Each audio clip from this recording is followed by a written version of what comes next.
हे संजय, धर्मभूमि कुरुक्षेत्र में एकत्रित युद्ध की इच्छा वाले मेरे और पांडु के पुत्रों ने क्या किया?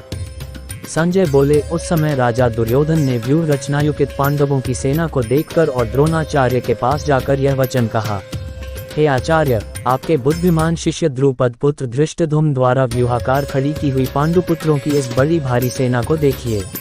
इस सेना में बड़े बड़े धनुषों वाले तथा युद्ध में भीम और अर्जुन के समान शूरवीर सात्यकी और विराट तथा महारथी राजा द्रुपद, धृष्टकेतु और चेकितान तथा बलवान काशीराज, पुरुजित कुंतीभोज और मनुष्यों में श्रेष्ठ शैव्य, पराक्रमी युधामन्यु तथा बलवान उत्तमौजा, सुभद्रा पुत्र अभिमन्यु एवं द्रौपदी के 5 पुत्र, ये सभी महारथी हैं। दुर्योधन ने अपने गुरु द्रोण से कहा, हे द्विजों में सर्वश्रेष्ठ, मैं केवल आपकी जानकारी के लिए उन सभी के नाम बता रहा हूँ जो हमारे प्रतिष्ठित प्रमुख हैं, मेरी सेना के नेता हैं। आप द्रोणाचार्य और पितामह भीष्म तथा कर्ण और संग्राम विजयी कृपाचार्य तथा वैसे ही अश्वत्थामा, विकर्ण और सोमदत्त का पुत्र भूरिश्रवा। दुर्योधन ने द्रोण से आगे कहा, फिर भी कई अन्य नायक और महापुरुष युद्ध में अच्छी तरह से प्रशिक्षित, विभिन्न शक्तिशाली हथियारों और मिसाइलों से लैस मेरे लिए अपना जीवन देने के लिए तैयार हैं। दुर्योधन ने अहंकार से द्रोण को समझाया, भीष्म के नेतृत्व में हमारी सेना असंख्य और कुशल है। हालांकि भीम के नेतृत्व वाली सेना कमजोर है और उसमें ताकत की कमी है। दुर्योधन ने अपनी सेना को निर्देश दिया, अब आप सभी जल्दी से युद्ध के लिए अपनी उचित स्थिति ग्रहण कर लें। आपका मुख्य लक्ष्य हर तरह से अपने नेता भीष्म की रक्षा करना और उनके साथ लड़ना है। दुर्योधन के दिल में खुशी लाने के लिए कौरवों में सबसे बुजुर्ग और सबसे प्रसिद्ध उनके परपोते भीष्म ने शेर की तरह जोर से दहाड़ा, युद्ध घोष और सेना को दुश्मन की ओर बढ़ने का संकेत देने के लिए अपना शंख बजाया। जबरदस्त शोर हुआ। युद्ध के मैदान में शंख, केतली, नगाड़े, ताबर, तुरही और चरवाहे बज रहे थे। श्री कृष्ण महाराज ने पांचजन्य नामक, अर्जुन ने देवदत्त नामक और भयानक कर्म वाले भीमसेन ने पौंड नामक महाशंख बजाया। कुंती पुत्र राजा युधिष्ठिर ने अनंत विजय नामक और नकुल तथा सहदेव ने सुघोष और मणिपुष्पक नामक शंख बजाए। और उस भयानक शब्द ने आकाश और पृथ्वी को भी गूंजाते हुए धार्तराष्ट्रों के अर्थात आपके पक्ष वालों के हृदय विदीर्ण कर दिए। संजय ने कहा, तब मेरे राजा कौरवों धृतराष्ट्र की सेना को देखकर युद्ध शुरू करने के लिए तैयार थे। अर्जुन, जिसका ध्वज हनुमान का था, ने श्री कृष्ण से निम्नलिखित शब्द कहे जब उन्होंने युद्ध लड़ने के लिए अपना धनुष उठाया। अर्जुन ने भगवान कृष्ण से कहा, हे अच्युत, मेरे रथ को दोनों सेनाओं के बीच में रख दो ताकि मैं उन लोगों को देख सकूं जो हमारे लिए लड़ना चाहते हैं और यह भी देख सकूं कि इस युद्ध में मुझे किसके खिलाफ लड़ना है। दुर्बुद्धि दुर्योधन का युद्ध में हित चाहने वाले जो ये राजा लोग इस सेना में आए हैं, इन युद्ध करने वालों को मैं देखूंगा। संजय बोले, हे धृतराष्ट्र, अर्जुन द्वारा इस प्रकार कहे हुए महाराज श्री कृष्णचंद्र ने दोनों सेनाओं के बीच में भीष्म और द्रोणाचार्य के सामने तथा संपूर्ण राजाओं के सामने उत्तम रथ को खड़ा करके इस प्रकार कहा कि हे पार्थ, युद्ध के लिए जुटे हुए इन कौरवों को देख।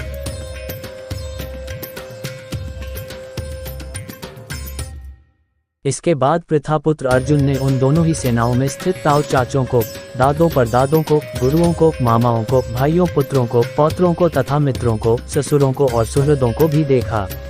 उन उपस्थित संपूर्ण बंधुओं को देखकर वे कुंती पुत्र अर्जुन अत्यंत करुणा से युक्त होकर शोक करते हुए यह वचन बोले। अर्जुन बोले, हे कृष्ण, युद्ध क्षेत्र में डटे हुए युद्ध के अभिलाषी इस स्वजन समुदाय को देखकर मेरे अंग शिथिल हुए जा रहे हैं और मुख सूखा जा रहा है तथा मेरे शरीर में कंप एवं रोमांच हो रहा है। अर्जुन बोले, हे कृष्ण, युद्ध क्षेत्र में डटे हुए युद्ध के अभिलाषी इस स्वजन समुदाय को देखकर मेरे अंग शिथिल हुए जा रहे हैं और मुख सूखा जा रहा है तथा मेरे शरीर में कंप एवं रोमांच हो रहा है। हाथ से गांडीव धनुष गिर रहा है और त्वचा भी बहुत जल रही है तथा मेरा मन भ्रमित सा हो रहा है, इसलिए मैं खड़ा रहने को भी समर्थ नहीं हूँ। हे केशव, मैं लक्षणों को भी विपरीत ही देख रहा हूँ तथा युद्ध में स्वजन समुदाय को मारकर कल्याण भी नहीं देखता। हे कृष्ण, मैं न तो विजय चाहता हूँ और न राज्य तथा सुखों को ही। हे गोविंद, हमें ऐसे राज्य से क्या प्रयोजन है अथवा ऐसे भोगों से और जीवन से भी क्या लाभ है। हमें जिनके लिए राज्य, भोग और सुख आदि अभीष्ट हैं, वे ही ये सब धन और जीवन की आशा को त्याग कर युद्ध में खड़े हैं। गुरुजन, ताऊ चाचे, लड़के और उसी प्रकार दादे, मामे, ससुर, पौत्र, साले तथा और भी संबंधी लोग हैं। हे मधुसूदन, मुझे मारने पर भी अथवा तीनों लोगों के राज्य के लिए भी मैं इन सब को मारना नहीं चाहता, फिर पृथ्वी के लिए तो कहना ही क्या है। हे जनार्दन, धृतराष्ट्र के पुत्रों को मारकर हमें क्या प्रसन्नता होगी?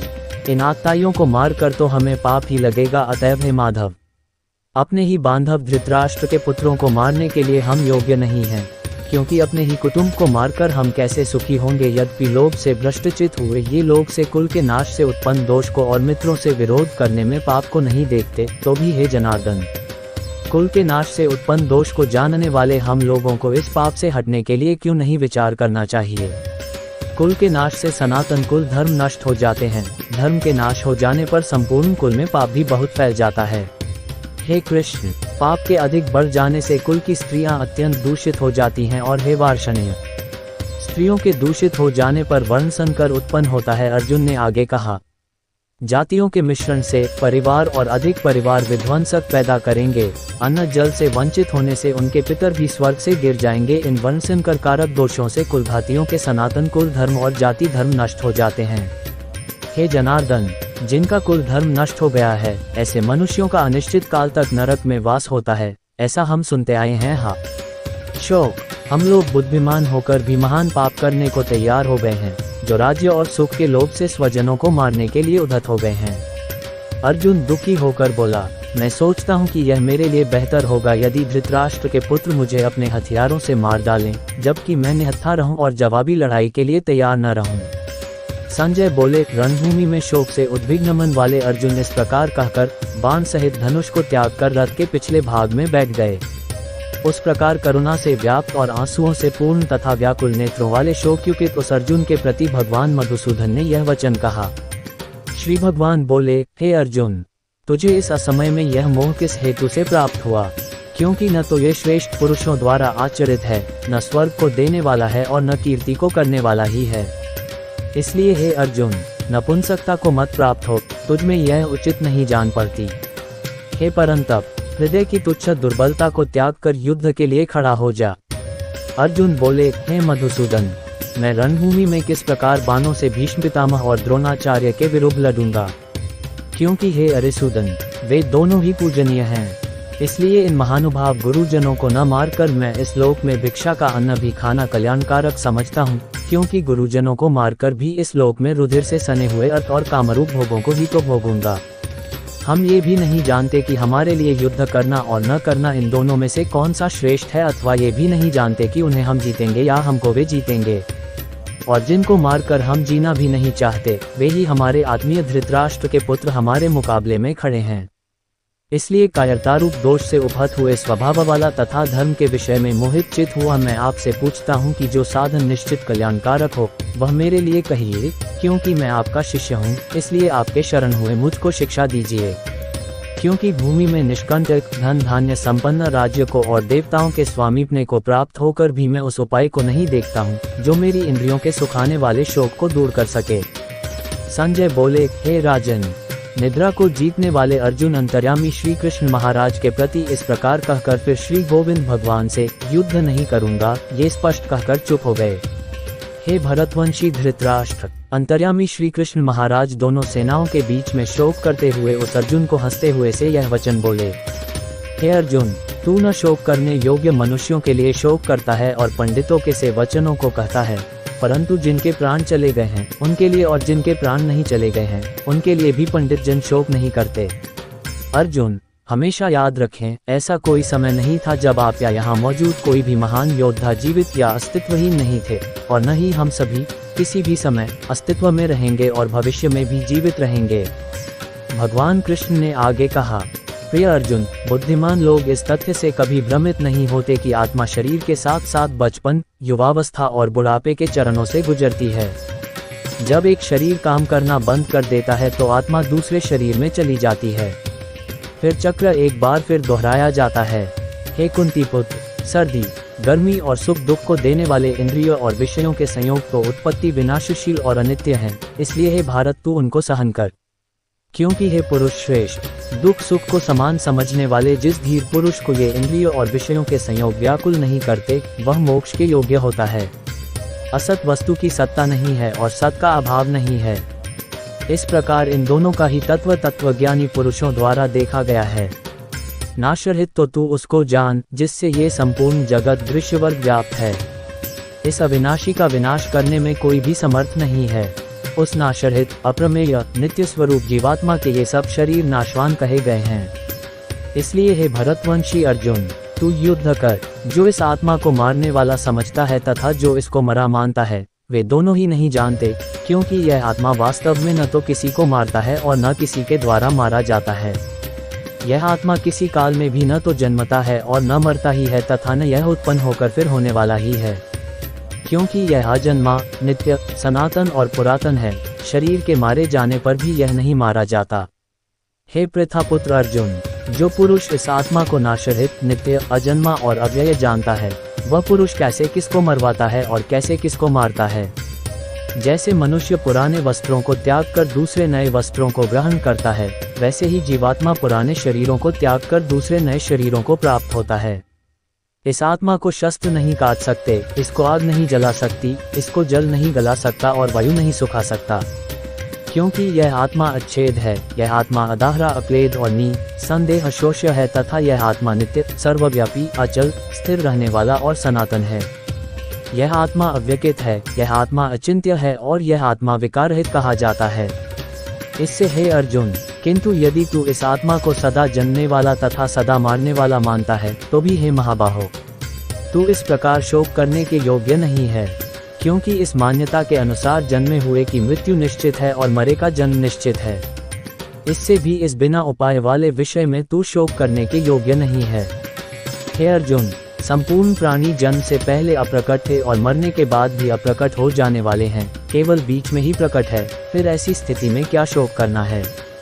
कोई एक महापुरुष ही इस आत्मा को आश्चर्य की भांति देखता है, वैसा ही दूसरा कोई महापुरुष ही इसके तत्व का आश्चर्य की भांति वर्णन करता है तथा दूसरा कोई अधिकारी पुरुष ही इसे आश्चर्य की भांति सुनता है और कोई तो सुनकर भी इसको नहीं जानता। हे अर्जुन, यह आत्मा सबके शरीरों में सदा ही अवध्य है। इस कारण संपूर्ण प्राणियों के लिए तू शोक करने के योग्य नहीं है तथा अपने धर्म को देखकर भी तू शोक करने के योग्य नहीं है, अर्थात तुझे भय नहीं करना चाहिए, क्योंकि क्षत्रिय के लिए धर्मयुक्त युद्ध से बढ़कर दूसरा कोई कल्याणकारी कर्तव्य नहीं है। हे पार्थ, अपने आप प्राप्त हुए और खुले हुए स्वर्ग के द्वार रूप इस प्रकार के युद्ध को भाग्यवान क्षत्रिय लोग ही पाते हैं। किंतु यदि तू इस धर्मयुक्त युद्ध को नहीं करेगा तो स्वधर्म और कीर्ति को खोकर पाप को प्राप्त होगा तथा सब लोग तेरी बहुत काल तक रहने वाली अपकीर्ति का भी कथन करेंगे और मानवीय पुरुष के लिए अपकीर्ति मरण से भी बढ़कर है।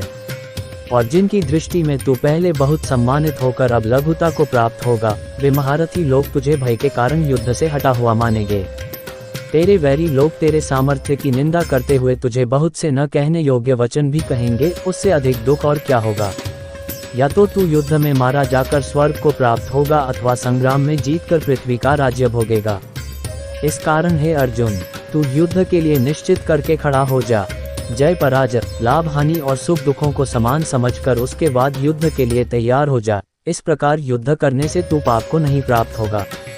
हे पार्थ, ये बुद्धि भी तेरे लिए ज्ञानयोग के विषय में कही गई और अब तू इसको कर्मयोग के विषय में सुन। जिस बुद्धि से युक्त हुआ तू कर्मों के बंधन को भली भांति त्याग देगा, अर्थात सर्वथा नष्ट कर डालेगा। इस कर्मयोग में आरंभ का अर्थात बीज का नाश नहीं है और उल्टा फल रूप दोष भी नहीं है, बल्कि इस कर्मयोग रूप धर्म का थोड़ा सा भी साधन जन्म मृत्यु रूप महान भय से रक्षा कर लेता है। हे अर्जुन, इस कर्मयोग में निश्चयात्मिका बुद्धि एक ही होती है, किंतु अस्थिर विचार वाले विवेकहीन सकौम मनुष्यों की बुद्धि निश्चय ही बहुत भेदों वाली और अनंत होती है। हे अर्जुन, मूर्ख लोग जो भौतिक इच्छाओं और सुखों के अलावा कुछ नहीं सोचते हैं और जो वेदों में भी विश्वास करते हैं, सोचते हैं कि स्वर्ग का अर्थ स्वयं का पूर्ण अंत है। हे अर्जुन, ये वही लोग हैं जो स्वर्ग की महिमा और सुंदरता का वर्णन करते हुए सुंदर शब्द बोलते हैं। वे स्वर्ग को जीवन में प्राप्त करने वाला अंतिम लक्ष्य बताते हैं। वे अपने जीवन में किए गए सभी अच्छे कार्यों के बारे में बात करते हैं और कहते हैं कि उनके अच्छे कर्मों का परिणाम उनके वर्तमान जीवन में सांसारिक सुख और स्थायी धन की प्राप्ति के साथ साथ उनके अगले जीवन में अनुकूल और सुखद जन्म सुनिश्चित करेगा। हे अर्जुन, ये अज्ञानी लोग जो भौतिक संपत्ति और समृद्धि के माध्यम से आनंद की तलाश करते हैं, उनका दिमाग खराब हो गया है और वे अधिक की इच्छा से ग्रस्त हैं और भौतिक सुख में कीचड़ में डूबे हुए हैं। इस मानसिक स्थिति और इस जुनून के कारण वे तार्किक रूप से सोचने में असमर्थ हैं और जीवन में अपने लिए बुद्धिमान निर्णय लेने के लिए ज्ञान की कमी है। हे अर्जुन, वेद उपर्युक्त प्रकार से तीनों गुणों के कार्य रूप समस्त भोगों एवं उनके साधनों का प्रतिपादन करने वाले हैं, इसलिए तू उन भोगों एवं उनके साधनों में आसक्तिहीन, हर्ष शोकादि द्वंद्वों से रहित, नित्य वस्तु परमात्मा में स्थित, योगक्षेम को न चाहने वाला और स्वाधीन अंत करण वाला हो। सब ओर से परिपूर्ण जलाशय के प्राप्त हो जाने पर छोटे जलाशय में मनुष्य का जितना प्रयोजन रहता है, ब्रह्म को तत्व से जानने वाले ब्राह्मण का समस्त वेदों में उतना ही प्रयोजन रह जाता है। हे अर्जुन, जो मैं तुमसे कहने जा रहा हूँ उसे हमेशा याद रखो, क्योंकि यह कर्म का नियम है, एक ऐसा नियम जिसका पालन जीवन में किसी भी व्यक्ति को कभी भी नाराजगी, हताशा, चिंता या दुख महसूस होने पर करना चाहिए। आपको जीवन में केवल अपने कार्यों, कर्तव्यों और जिम्मेदारियों को निभाने का अधिकार है। हालांकि इन कार्यों के परिणामों से आपको बिल्कुल भी चिंता नहीं होनी चाहिए। आपको अपने कार्यों के लिए फल की इच्छा भी नहीं करनी चाहिए, क्योंकि परिणाम आपके हाथ में नहीं बल्कि भगवान के हाथ में है। न ही आपको निष्क्रियता की ओर झुकना चाहिए। हे अर्जुन, अपने सभी कर्म एक समान मन से करो। दूसरे शब्दों में, अपने जीवन में सफलताओं पर अति प्रसन्न न हो और जीवन में मिलने वाली किसी भी असफलता के कारण अपने आप को दुख से उबरने न दें। अपने आप को भौतिक चीजों के प्रति किसी भी लगाव से मुक्त करें और हमेशा याद रखें कि आपके कार्यों का परिणाम भगवान के हाथों में है। यदि आप अपने कार्यों के परिणाम की परवाह किए बिना उसी तरह प्रतिक्रिया करते हैं, तो आप वह कर रहे हैं जिसे कर्मयोग के रूप में जाना जाता है। जब किसी व्यक्ति द्वारा किसी स्वार्थ या लाभ के लिए कार्य किए जाते हैं, तो वह व्यक्ति जीवन में हमेशा कष्ट भोगता है और निराश रहता है। हालांकि जो लोग कर्मयोग या समचित योग का अभ्यास करते हैं, वे किसी भी चिंता या निराशा से मुक्त होते हैं, क्योंकि उन्हें अपने कार्यों और कर्तव्यों के परिणामों की परवाह नहीं होती है। वह व्यक्ति जो बिना किसी स्वार्थ के अपने आप को कर्मयोग के जीवन में समर्पित कर देता है, वह सत्ता का भूखा नहीं होता है, न ही वह जीवन में किसी भी बुरी और घृणित चीजों से जुड़ा होता है। इसलिए हे अर्जुन, हमेशा निस्वार्थ कर्मयोग प्राप्त करने का प्रयास करें, क्योंकि यही जीवन में पूर्णता का मार्ग है। जिन व्यक्तियों ने अपना जीवन कर्मयोग के अभ्यास के लिए समर्पित कर दिया है, वे न केवल कुछ कार्यों को करने के बाद परिणाम की प्रत्याशा के साथ आने वाली चिंताओं से मुक्त होते हैं, बल्कि स्वयं को सभी पापों से भी मुक्त करते हैं और शाश्वत शांति और खुशी की सर्वोच्च स्थिति प्राप्त करते हैं। जब आप अंततः उस स्थिति में पहुंच जाते हैं जहां आपका मन जीवन के सभी लगावों और सुखों से मुक्त हो जाता है, तो आपकी बुद्धि स्पष्ट हो जाएगी और आपको जब भी जरूरत होगी तार्किक और बुद्धिमानी से सोचने की क्षमता देगी। जब आप अंततः उस स्थिति में पहुंच जाते हैं जहां आपका मन जीवन के सभी लगावों और सुखों से मुक्त हो जाता है, तो आपकी बुद्धि स्पष्ट हो जाएगी और आपको जब भी जरूरत होगी तार्किक और बुद्धिमानी से सोचने की क्षमता देगी। अर्जुन ने भगवान से पूछा, प्रिय केशव, उस व्यक्ति की क्या विशेषताएं हैं जो बहुत बुद्धिमान है, दृढ़ बुद्धि वाला है और अतिचेतन अवस्था में स्थित या तल्लीन है? इस प्रकार का व्यक्ति कैसे बोलता, बैठता और चलता है? दिव्य भगवान कृष्ण ने उत्तर दिया, हे अर्जुन, यदि कोई व्यक्ति अपने आप को मन और हृदय की इच्छाओं से पूरी तरह मुक्त कर लेता है और अपने भीतर वास्तविक रूप से संतुष्ट हो जाता है, तो उसे स्थिर ज्ञान वाला कहा जाता है और उसे भौतिक सुखों की लालसा नहीं रहती। जिसका मन दुख या सुख से अप्रभावित है और सभी बंधनों और आसक्तियों, भय और क्रोध से मुक्त है, वह स्थिर ज्ञान और निर्णायक बुद्धि वाला मनुष्य है। एक आदमी के पास निर्णायक बुद्धि होती है जो अब किसी भी चीज से जुड़ा नहीं है। अगर कुछ सुखद होता है तो खुशी मनाता है और कुछ अप्रिय होने पर नाराजगी जताता है। जिस प्रकार कछुआ अपने अंगों को अपने खोल में समेट लेता है, उसी प्रकार दृढ़ मन और दृढ़ बुद्धि वाला व्यक्ति अपनी इंद्रियों को कामुक वस्तुओं से दूर कर सकता है। जो व्यक्ति अपनी इंद्रियों का उपयोग कामुक वस्तुओं के आनंद के लिए नहीं करता, वह कामुक वस्तुओं पर विजय पा सकता है और उनसे ऊपर उठ सकता है। हालांकि वह अपनी इंद्रियों का मोह नहीं छोड़ पाता है। जो व्यक्ति ईश्वर या सर्वोच्चता का अनुभव कर लेता है, वह इंद्रियों के प्रति आसक्ति से भी छुटकारा पा लेता है। धन्य भगवान ने कहा, यहाँ तक कि जो लोग बुद्धिमान हैं और आध्यात्मिक सुख और स्वतंत्रता प्राप्त करने का प्रयास कर रहे हैं, उनकी उत्तेजित इंद्रियां हिंसक रूप से या बड़ी ताकत से बहक जाती हैं। इसलिए साधक को चाहिए कि वह उन संपूर्ण इंद्रियों को वश में करके समाहित हुआ मेरे परायण होकर ध्यान में बैठे, क्योंकि जिस पुरुष की इंद्रियां वश में होती हैं, उसी की बुद्धि स्थिर हो जाती है। विषयों का चिंतन करने वाले पुरुष की उन विषयों में आसक्ति हो जाती है। आसक्ति से उन विषयों की कामना उत्पन्न होती है और कामना में विघ्न पड़ने से क्रोध उत्पन्न होता है। क्रोध से अत्यंत मूढ़भाव उत्पन्न हो जाता है। मूढ़भाव से स्मृति में भ्रम हो जाता है। स्मृति में भ्रम हो जाने से बुद्धि अर्थात ज्ञान शक्ति का नाश हो जाता है और बुद्धि का नाश हो जाने से यह पुरुष अपनी स्थिर से गिर जाता है। परंतु अपने अधीन किए हुए अंतःकरण वाला साधक अपने वश में की हुई राग द्वेष से रहित इंद्रियों द्वारा विषयों में विचरण करता हुआ अंतःकरण की प्रसन्नता को प्राप्त होता है। अंतःकरण की प्रसन्नता होने पर इसके संपूर्ण दुखों का अभाव हो जाता है और उस प्रसन्नचित्त वाले कर्मयोगी की बुद्धि शीघ्र ही सब ओर से हटकर एक परमात्मा में ही भली भांति स्थिर हो जाती है। न जीते हुए मन और इंद्रियों वाले पुरुष में निश्चयात्मिका बुद्धि नहीं होती और उसे युक्त मनुष्य के अंतःकरण में भावना भी नहीं होती तथा भावनाहीन मनुष्यों को शांति नहीं मिलती और शांति रहित मनुष्य को सुख कैसे मिल सकता है। क्योंकि जैसे जल में चलने वाली नाव को वायु हर लेती है, वैसे ही विषयों में विचरती हुई इंद्रियों में से मन जिस इंद्रिय के साथ रहता है वही की इंद्रिय इस युक्त पुरुष की बुद्धि को हर लेती है। इसलिए हे महाबाहो, जिस पुरुष की इंद्रियों के विषयों से सब प्रकार निग्रह की हुई हैं, उसी की बुद्धि स्थिर है। संपूर्ण प्राणियों के लिए जो रात्रि के समान है, उस नित्य ज्ञान स्वरूप परमानंद की प्राप्ति में स्थित प्रज्ञ योगी जागता है और जिस नाशवान सांसारिक सुख की प्राप्ति में सब प्राणी जागते हैं, परमात्मा के तत्व को जानने वाले मुनि के लिए वह रात्रि के समान है। जैसे नाना नदियों के जल सब ओर से परिपूर्ण अचल प्रतिष्ठा वाले समुद्र में उसको विचलित न करते हुए ही समा जाते हैं, वैसे ही सब भोग जिस स्थित प्रज्ञ पुरुष में किसी प्रकार का विकार उत्पन्न किए बिना ही समा जाते हैं, वही पुरुष परम शांति को प्राप्त होता है, भोगों को चाहने वाला नहीं। जो पुरुष संपूर्ण कामनाओं को त्याग कर ममता रहित, अहंकार रहित और स्पृहा रहित हुआ विचरता है, वही शांति को प्राप्त होता है, अर्थात वह शांति को प्राप्त है। हे अर्जुन, ये ब्रह्म को प्राप्त हुए पुरुष की स्थिति है। इसको प्राप्त होकर योगी कभी मोहित नहीं होता और अंतकाल में भी इस ब्राह्मी स्थिति में स्थित होकर ब्रह्मानंद को प्राप्त हो जाता है।